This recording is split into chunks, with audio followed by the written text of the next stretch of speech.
Hello and welcome into another episode of Locked on Wolves. Today on the show, where three Timberwolves players, well, three and a half Timberwolves players rank on Bill Simmons' trade value list, and why I actually kind of agree with Bill Simmons for once on ranking Timberwolves players.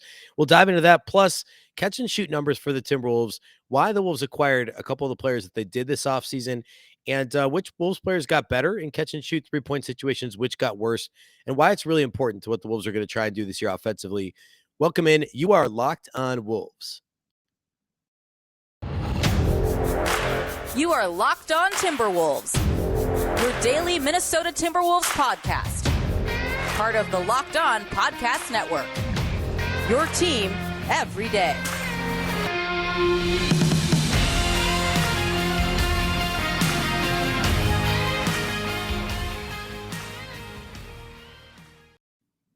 Hello and welcome into the Locked On Wolves podcast, part of the Locked On Podcast Network, your team every day. My name is Ben Beecken. I'm host of Locked On Wolves. Happy Thursday, everybody. And a big thank you for making Locked On Wolves your first listen each and every day. Of course, this show is free and available everywhere, including YouTube, as well as all of your favorite audio platforms. You can also follow on Twitter at Locked On T Wolves and at Beecken. That's with two B's, two E's, CKEN. We're going to get right into it today. A lot to talk about. I mentioned the Bill Simmons trade value column, or I guess podcast, the other day on the show, and I think it's actually a pretty interesting exercise to look at his rankings. I'll explain a little bit what they are if you're not familiar, and where the Wolves rank. And then I want to talk catch and shoot numbers for basically the Wolves' current roster and which players are going to be most relied upon to make catch and shoot threes on this year's team, and also why the roster has been structured the way that it has been by the Wolves front office over the past year or so. All right, let's start with the Simmons trade value. If you're not a Bill Simmons fan, or if you have an opinion on Bill Simmons one way or the other, I think this is still a valuable exercise. So the last 2 days, we went through Seth Partnow's overall player tiers at The Athletic. Seth is a former front office executive with the Milwaukee Bucks. He got his start as a writer writing about the analytical side of the game. That's his approach. And also that ranking was just players right now. And explicitly, he said contracts don't matter. This is different. Bill Simmons is Bill Simmons, right? He's a media guy. He's a columnist, a podcaster, not as much a columnist anymore. And he's got his thing and the way he approaches things. However, he generally is pretty good when it comes to basketball in general. And this ranking system is based on his perceived trade value of, in this case, the top 64 plus some honorable mentions throughout the league. And contracts do matter. So he's very clear about this. So salaries matter. The example he gives in the lead into the article is, would you rather pay Bradley Beal $50 million a year or Jaylen Brown half that? Would you rather pay Trae Young a max or Evan Mobley a rookie deal, et cetera, et cetera? Age matters as well. Obviously, contract length matters, not as much as salary and age do.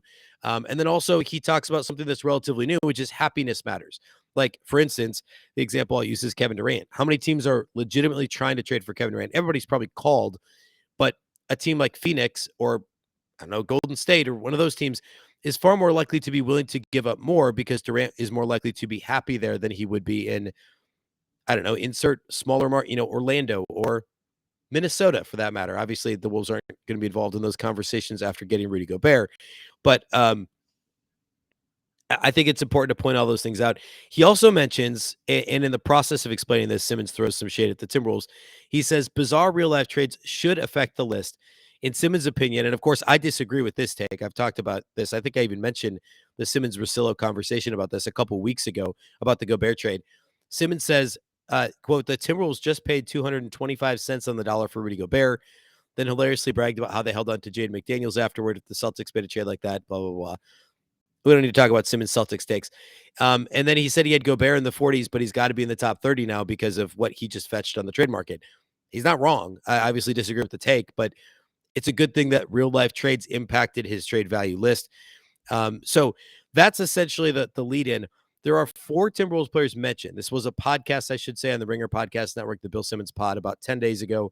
And then he actually did write this up, mostly just a list with the intro written out, so not a true full article like Simmons used to do back in his Grantland days, if you're familiar. But The list is available online, although the podcast is fun. It's a good listen. So he's got honorable mention listed. There's probably 15 guys listed here as honorable mention. One of them is Jaden McDaniels, and he said on the podcast he's basically included because the Timberwolves were completely talking up how the Jazz and Danny Ainge really wanted Jaden McDaniels back as part of the trade, and the Timberwolves were doing victory laps for keeping him, as they should have. I think clearly the Wolves said we'll give you an extra pick, or maybe lower protections on a pick and another pick or something. If we get to keep McDaniels, I'm sure that that's basically how it went down. Other notable honorable mentions among the 15. It's a weird mix of kind of young players with bad contracts, like De'Aaron Fox would be a good example of that. Nikola Vucevic is another player who's a good player, but he's a little bit overpaid. And then there's some kind of inexplicably some really like Ben Matherin's on this list. He's a rookie. I don't really get that. And then some really good role players like an Alex Caruso. He's got Robert Williams III, obviously played a huge role in what the Celtics did this year. Seth Curry, Anthony Simons, who's I think more in the young player bad contract category. Lou Dort with the Thunder, Dylan Brooks with the Grizzlies. So McDaniels is in the honorable mention group. The list is top 64, so that puts him in roughly the top 80 or so in terms of trade value, according to Bill Simmons. So that's where McDaniels is. Notably, D'Angelo Russell's not on this list. It shouldn't be a surprise.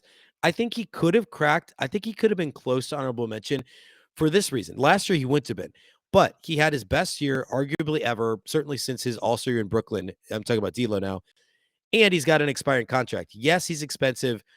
He isn't technically worth the max deal. I talk about this on the show all the time. If you just said what's the best salary for D'Angelo Russell, it's not a max deal. He's not worth the max deal, but it's what he's getting paid, and it's expiring. He's extension eligible, and he's coming off a good year. He's going to have a good year this year as a contract year. So I was a little surprised he didn't at least crack the honorable mention, because I actually think he's got some trade value now. It's obviously not significant, or I think the Wolves would have potentially moved on from him.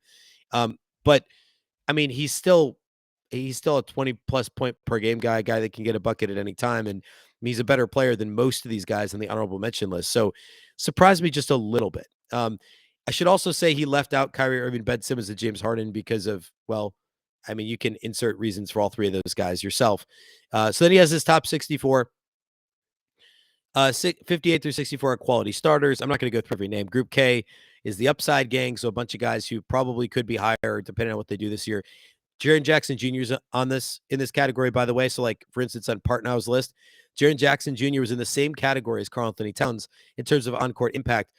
But in terms of trade value, Simmons has him at Jaren Jackson at 54. We'll get to Towns in a minute, but he's roughly 25, 30 spots higher. So, you factor in contract. I think that's really interesting because obviously Jaren Jackson's already gotten the extension. He's getting paid less than Towns. I think it's mostly the injury concerns. It certainly is the injury concerns with Jaren Jackson, why he's ranked so low. I also think it's interesting because that's a front office perspective of Jaren Jackson Jr.'s on-court impact, whereas Simmons has so many concerns about, can he stand, foul trouble, like some of the kind of like softer, not soft skills, kind of like ancillary stuff that Jaren Jackson Jr. struggles with, which is fair. But because of the injury stuff, Simmons has him all the way down in the 50s. So that's one of the key differences between these lists. And there's several. Andrew Wiggins is in the next group. He's at 45, which is what he calls the Ginobili's playoff guys. It's super weird that, 6 months ago, if you had said Andrew Wiggins would be in a tier called playoff guys for anything, you'd laugh. I would laugh. We'd all laugh. But I mean, I get it now, I guess. I mean, he was arguably the second, certainly at least the third best player for the Warriors during their playoff run. The next group is the regular season guys, the Westbrooks, Bradley Beal, Shai Gilgeous-Alexander, Jaden Ivey, which, again, I don't understand ranking rookies. I know that they have trade value. It's impossible to handicap how much a guy who was just drafted is worth. So I disagree with including rookies on this list. DeJounte Murray's at 40. And then they get into this weird group of, sorry, he's worth more to us than you. And it's a bunch of basically older superstars, Chris Paul, Damian Lillard, LeBron James. Donovan Mitchell's on this list. I think he probably has already, I don't know that he's worth more than number 34. It's just he's an interesting inclusion because obviously he's available right now. Jamal Murray, who hasn't played in a year, Chris Middleton's on this list as well.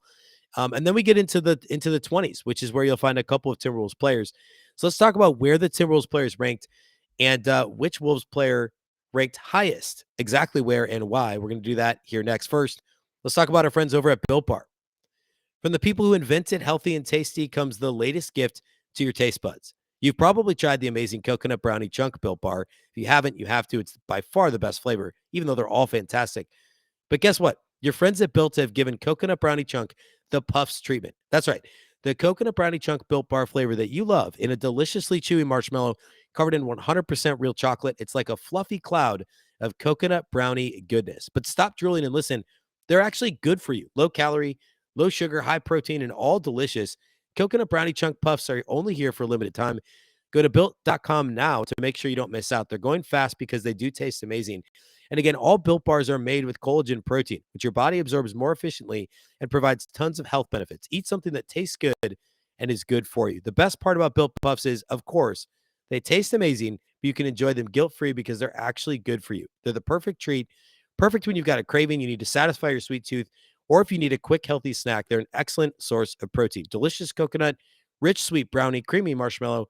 Stop fantasizing. Get to built.com to order your box of coconut brownie chunk Built Puffs right now. Go to built.com. Use our promo code LOCKED15. It's what I use every time I order Built Bars. I'm due for another shipment. I got to do another order probably today. Again, promo code LOCKED15 to get 15% off your order. Promo code LOCKED15 for 15% off your order at built.com.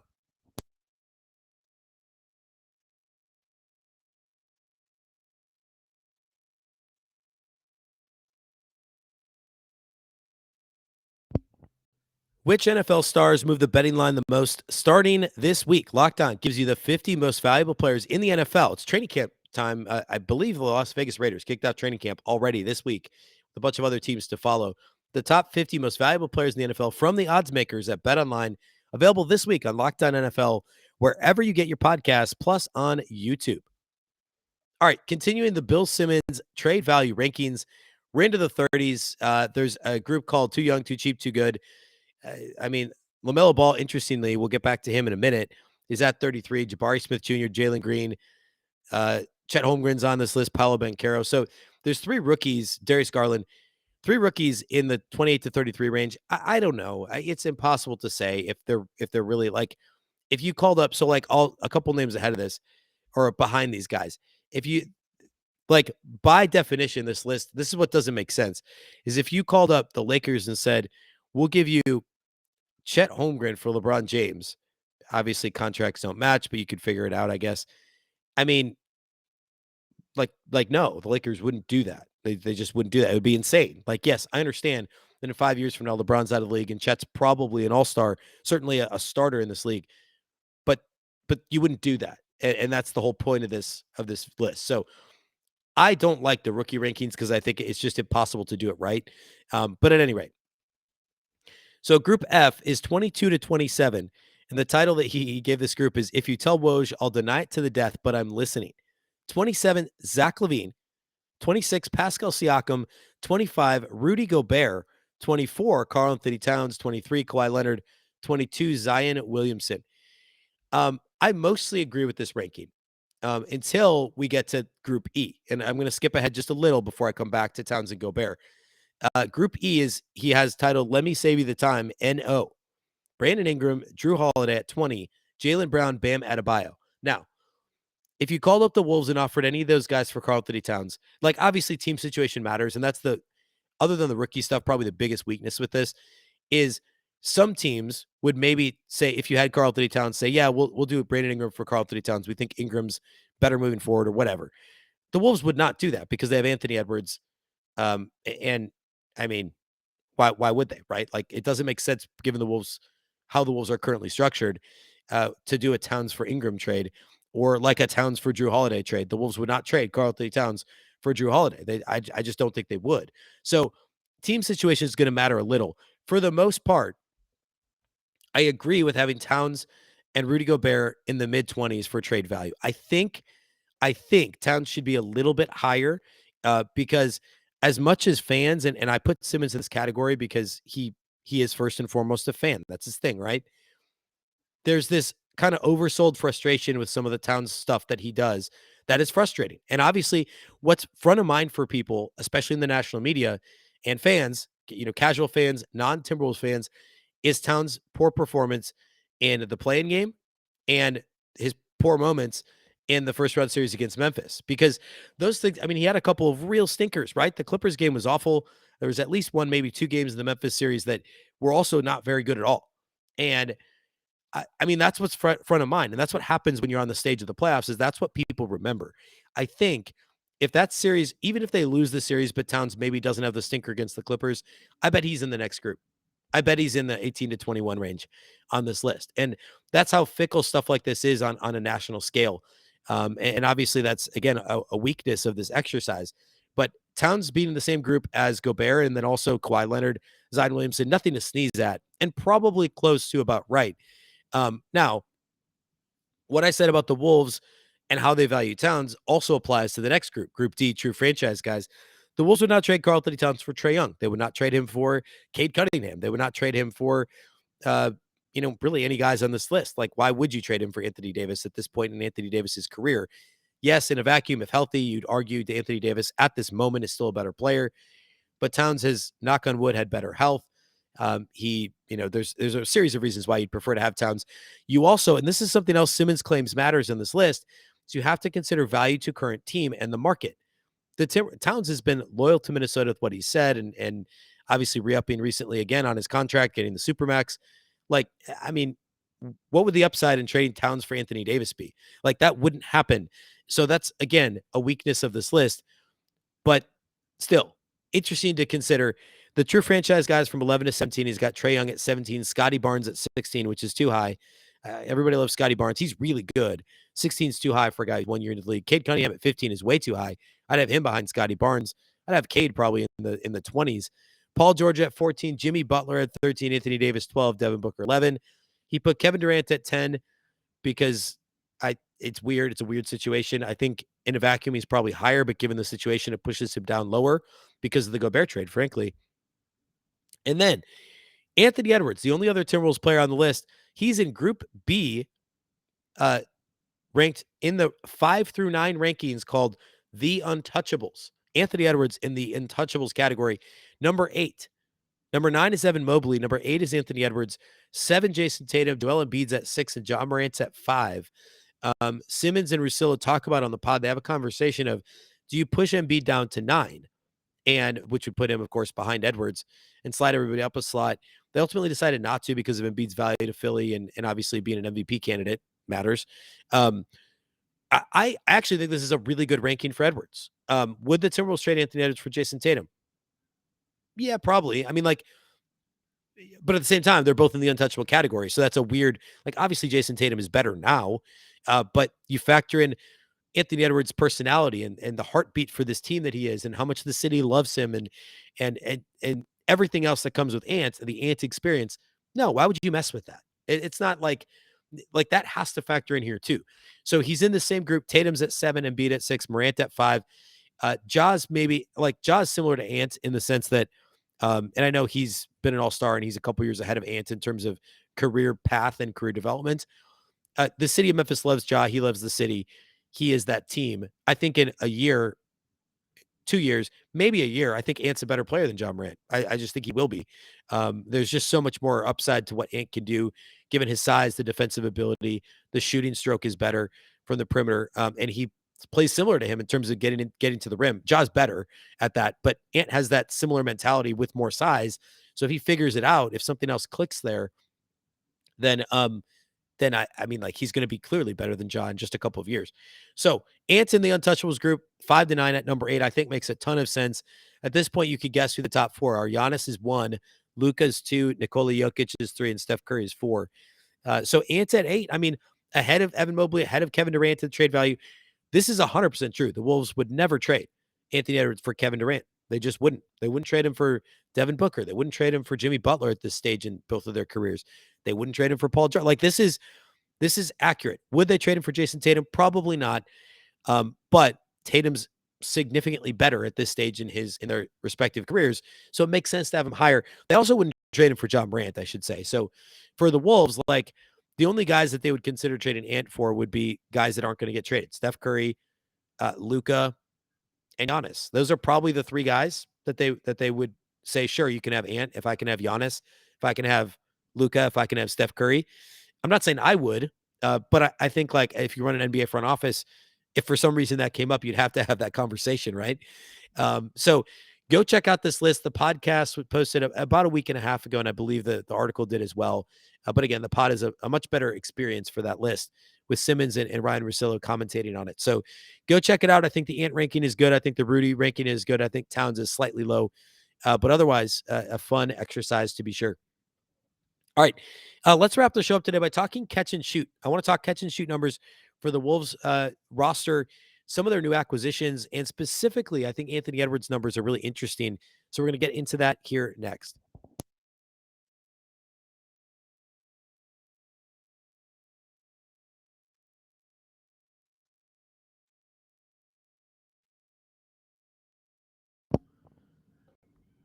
The Minnesota Timberwolves as a team finally started to improve from outside the arc last year. As the season went on, they actually started really poor in terms of percentage.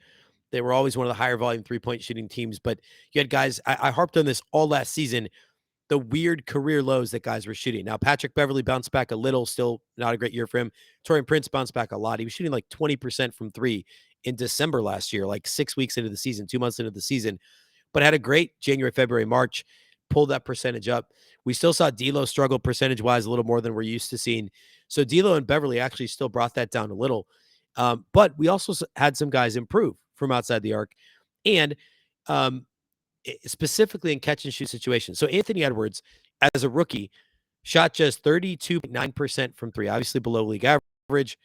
And then last year, second year, he shot 35.7% from three on more volume, more attempts per game, a higher 3-point rate, and he improved his percentage by nearly 3 full points. However, he improved his catch and shoot numbers by even more. As a rookie, Anthony Edwards in catch and shoot 3-point situations shot only 33.5% on catch and shoot three. So right in line with his season number, which usually your catch and shoot number is going to be higher than your actual number, than your total overall 3-point shooting number, because everybody basically shoots worse off the dribble than they do in catch and shoot situations. But Ants was 33.5% as a rookie in catch and shoot. Last season, he was the best catch and shoot 3-point shooter on the Timberwolves roster, ahead of Karl-Anthony Towns by 1.5 points. 41.3% last season in catch and shoot three situations for Anthony Edwards. We are talking about that enough. He shot 35.7% total for the season, which of course means off the dribble. He's shooting too many of those step backs. He's shooting too many of those 28 footers that teams goad him into, because of course you'd rather have Anthony Edwards shooting a step back three at a 32% clip than you would have him coming downhill at your face and dunking over everybody on your team. So teams were goading him into these step backs. But when he shoots catch and shoot, even from deep, like really deep, he's over 41%. He's an elite catch and shoot 3-point shooter at this point. 41.3% is fantastic. So what does that mean? Well, obviously shot selection. I also should point out, I'm going to talk more about this on a future show. I want to dive in a little bit to like clear improvements and regressions for Wolves players this year. Or I should say from in between the last 2 years. With Ant, he improved his shooting percentage from every place on the floor. At the rim, 3 to 10 feet, a big improvement from the mid-range, and also 3-point range. He improved his percentage in every single zone of the floor. And catch and shoot threes is the reason why his 3-point shooting percentage jumped up nearly 3 points to 35.7%, which is about league average. And you know, I think it obviously needs to go up a bit more. I think if he's in the 37, 38% and isn't simply a volume guy, then it's a true pick your poison situation. He becomes, you know, functionally more like a more athletic version of James Harden. Obviously, James is a better passer, draws fouls better, all that stuff. But like James Harden is a volume 3-point shooter who's only had a couple of like truly elite 3-point shooting seasons in terms of percentage. But guys give him space because they'd rather deal with the step back than have him drawing fouls all day in the paint, even though he's not ultra athletic and he's not dunking over anyone. But all that to say, Ant's catch and shoot numbers, just ridiculous. For best on the team. I should say Karl-Anthony Towns was over 40% last year, 2 years ago, the 2021 season. Last year's 39.7%, so still very, very good in catch and shoot situations. Taurean Prince, Jalen Noel, both over 38% catch and shoot. Naz Reid, believe it or not, was just a hair under 36%. He, of course, was much better from the corners than he was above the break, and that's a constant for Naz. D'Angelo Russell was only 34.4% on 3-point catch and shoot opportunities, which is low for him. He does shoot a lot off the dribble. He's one of the rare cases of a guy who's just as good or better off the dribble. I will say the year prior, so a couple seasons ago, D'Lo was 39.1% in catch and shoot. So he was down almost 5 points last year, 5 percentage points in terms of catch and shoot numbers. So that's another weird regression that we can expect to bounce back a bit for D'Lo in the upcoming season. So that's kind of an outlier there. You go down the roster, Jordan McLaughlin, not great catch and shoot, under 33% from three. Again, I'm only talking 3-point catch and shoot. Jaden McDaniels is an interesting one. He went the opposite direction as Anthony Edwards. He shot just 31.5% on catch and shoot threes last year, and he shot the fifth most catch and shoot threes on the roster. You think about what his role was. Jaden was often standing in the slot or in the corner for driving kicks or skip passes, not in the first three options in the offense. He averaged about 3.5 catch and shoot threes per game, behind only Towns and D'Angelo Russell. So actually he was third in catch and shoot. And Malik Beasley. So he's fourth in catch and shoot opportunities per game, slightly more than Anthony Edwards had per game. Now, as a rookie, Jaden McDaniels actually did shoot catch and shoot threes a little better. He was 36.8%, but the volume was lower as a rookie than it was in his second year. Still, that's an area Jaden has to improve on. If he's going to be dangerous within the Wolves offense, he has to knock down catch and shoot threes. He's now starting to show the ability to pump fake and get into the paint and make some noise that way. That's also super important. But teams aren't going to respect the pump fake if they look at these numbers and say, he's 32% on catch and shoot threes. If he catches and fakes, we're going to stay down. We're going to make him, or we're going to stay back. We're not going to close out hard on him. We're going to force him to shoot a semi-contested three-pointer. Then, we'd rather do that than have his athleticism and length coming at us downhill. The last point here is the new Timberwolves. New players the Wolves added, both former Denver Nuggets, Austin Rivers and Bryn Forbes. Bryn Forbes is in Anthony Edwards territory, actually slightly better than him in terms of catch and shoot threes. Bryn Forbes was 41.6% on catch and shoot threes last year with the Denver Nuggets. Now, the role wasn't massive. He split his, I guess I say that. He actually 3.2 per game. That's slightly more than Anthony Edwards shot per game in terms of catch and shoot threes. And he was 41.6% on catch and shoot threes last season. Bryn Forbes right now would basically be tied with Anthony Edwards for the best catch and shoot 3-point shooters on the team, just a little bit ahead of Karl-Anthony Towns. That's an impressive trio. So you have D'Lo, you have, if Ant's got the ball in his hands, I guess, then it's Forbes and you have Towns. But you have these guys dotting the perimeter that can hit catch and shoot threes at 40-ish%. That's three of them now. Towns, Forbes, Anthony Edwards around 40%. And then add in Austin Rivers. Austin Rivers was 37% on catch and shoot threes. As a overall last season, Rivers was only 34% from three. He hasn't been over 37% from three since the 2017-18 season with the Clippers. His three-point shooting has gone slightly down the last few years. So 34% overall, but 37% on catch and shoot opportunities at 2.5 a game last year at Denver. So you think about Jordan McLaughlin, D'Angelo Russell probing in the open floor, finding these guys spotting up. The Wolves at the very least, replaced Malik Beasley's catch and shoot production with Bryn Forbes. Obviously, Jalen Noel, also I mentioned him earlier, his catch and shoot number was very respectable as well. It was like 30, it was 38.1%, which is better than Rivers, obviously. So, you replace Malik Beasley's catch and shoot prowess, which he was very good at that. He was also 38.1% last year, with a combination of Jalen Noel, Austin Rivers, and Bryn Forbes. Those guys are going to all be above league average in catch and shoot situations. So the only guys you're really worried about are, can Jaden McDaniels improve that number? And Jordan McLaughlin's not great, but often he's got the ball in his hands with the second unit anyway. You're talking a limited 10 to 14 minutes a game. And he's the one distributing to the bench unit guys, Taurean Prince, who, by the way, is 38.5% catch and shoot. So these are all above league average catch and shoot guys. Prince, Noel, the new guys, Forbes, Rivers, obviously Towns, Anthony Edwards, fantastic. Really impressive group of three-point shooters. And you can bet that D'Lo's three-point numbers are going to bounce back this year. Remember, contract year, and last year is an outlier in terms of percentage, looking back the last several years of his career. So all that to say, the Wolves have a host of really strong three-point shooting catch and shoot options this season. And Forbes and Rivers only add to that group of guys. Excited to see what that looks like here on this roster this season. All right, that's all we have for today. We'll be back again tomorrow on Friday. We are still daily through the rest of July. So Monday through Friday, make sure you're following and subscribe to the show. A big thank you if you do make Locked On Wolves your first listen every day. Of course, you can watch on YouTube. You can also listen on any of your favorite audio platforms. You can follow on Twitter at Locked On T-Wolves or my account at @BBeecken with 2 B's, 2 E's, CKEN. Thanks again for listening to the Locked On Wolves podcast, of course, part of the Locked On Podcast Network. Remember, the Locked On Network is your local experts on all the biggest stories. Reminder, you can make your second listen, the Locked On NBA show. Get up to date on the latest news and rumors in the league in just 30 minutes every single day with Locked On NBA.